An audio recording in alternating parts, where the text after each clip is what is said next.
He was the kind of man who wore confidence like armor, but inside he was rotting. Every morning he woke up later. Every night, more shame. He said things like, "I'll get back on track." But he never did. This isn't a story about him. It's a story about you. Because he is you. He is every one of us when we lose control of our minds. This man's name was Elias. And the day he nearly ended it all was the day he met the Stoic monk on the mountain. Today, I'll tell you Elias's story. And through his journey, you'll learn 5 Stoic disciplines that will make you unstoppable. But stay with me to the end, because the final lesson, the one the monk whispers in the last scene, that one might just change your life. Part 1. The collapse. Elias had everything. The job, the car, the titles. But he couldn't stop scrolling, couldn't stop drinking, couldn't stop making excuses. And then he lost it. He missed the call, lost the deal, got fired. That night on a rainy city street, soaked and shaking, he collapsed. Not from hunger, not from pain, but from defeat.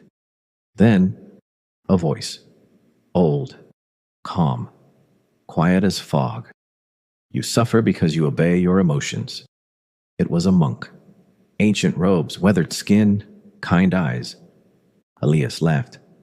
"What do you know about suffering?" The monk smiled. "Everything. Come, let me show you." And so began the path. The Stoic path, the 5 trials of the mind. Trial 1, perception. Pain is not the problem. The monk sat Elias by a fire. You believe pain is your enemy, but it is only a messenger. He handed Elias a hot coal with tongs. Elias flinched. You see, pain is helpful. It tells you what to avoid. But suffering comes from clinging. He explained, pain is fact. Suffering is resistance. Elias had been telling stories about pain. This shouldn't be happening. I can't handle this. This means I'm weak. The monk taught, a Stoic changes the story, not the sensation. Lesson 1, when pain arises, say, this is feedback, not a verdict. Practice, start catching your stories, reframe them. This is happening for me, not to me. Trial 2, presence. The storm is in your head. They walked through a dense forest. Elias was anxious. What if we get lost? What if there are wolves? The monk stopped. Where are the wolves? Nowhere, Elias said. Then your fear is fantasy. The Stoic lives where his feet are. He gave Elias a task, to walk in silence for an hour, noticing breath, sound, smell. Step. The storm quieted, and Elias realized he had never really been here. Ever. Lesson 2. You cannot suffer in the now, only in your memory or imagination. Practice. Whenever overwhelmed, pause and ask, where am I? What's real? Trial 3. Voluntary discomfort. Train for the fire before it comes.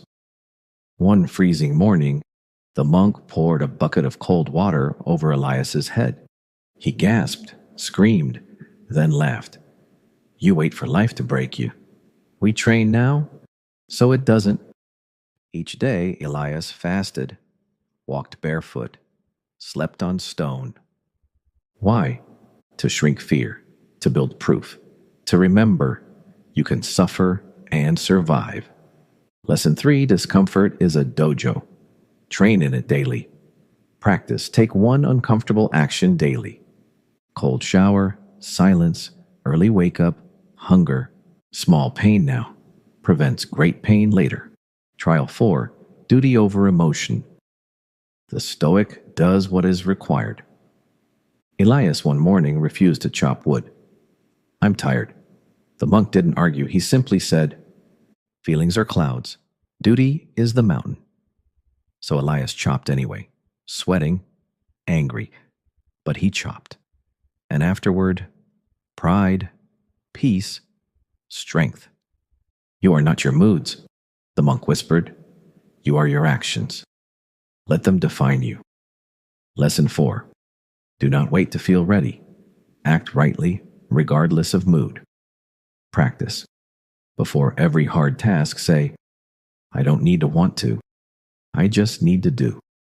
Trial 5. Memento Mori. Death is not the enemy. On the final night, the monk showed Elias a graveyard. Read the stones, he said. See how none of them mention fear, doubt, hesitation. Then he turned. Remember, you will die. Maybe tomorrow. Maybe today. How will you live, knowing that? Elias wept. He thought about the time he wasted, the people he never forgave, the dreams he buried. That night, he wrote 3 things. 1. What must I finish before I die? 2. Who must I forgive before I die? 3. Who must I become before I die? Lesson 5. Memento Mori is not a threat. It's an invitation. Practice. Every morning whisper, I could die today. Let me live accordingly. Part 3. The Return. Elias left the mountain with no possessions, but he carried something better. Discipline in place of doubt. Stillness instead of anxiety. Strength over sensitivity. He didn't become perfect. He became prepared. And every time the pain returned, he welcomed it. Because now he understood. The obstacle is the way. Part 4. The Last Whisper. As they parted, Elias asked, Why did you help me? The monk smiled. Because I was you. I still am. Every day I choose the path or I fall.